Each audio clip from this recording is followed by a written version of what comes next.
नमस्कार मित्रांनो, सर्वांचं नवीन व्लॉगमध्ये स्वागत आहे. गावची यात्रा म्हटलं की खूप छान वाटतं. आज छबिन्याचा कार्यक्रम आहे, यात्रेचा पहिला दिवस. त्यामुळं गावात बघा पूर्ण कार्यक्रमाचे आयोजन केलेले आहेत. हे हरिपाठाचे कार्यक्रम असतात रोज मंदिरात.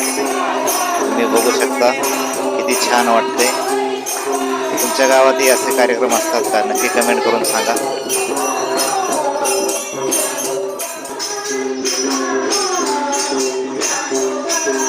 यात्रा म्हटलं की गावात खूप फ्रेश वातावरण असतं,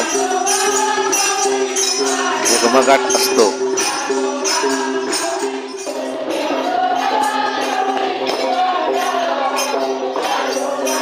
गुलालाची पेढ्याची दुकानं आलेली आहेत. हे सर्व फॅमिलीतील मेंबर आहेत. वर्षभर न भेटणारे घरातील लोक आज या 1-2 दिवसात भेटतात. खूप छान वाटतं. त्यामुळे यात्रेला येण्याचा आनंद खूप वेगळा असतो. व्हिडिओ कसा वाटला नक्की कमेंट करून सांगा. धन्यवाद.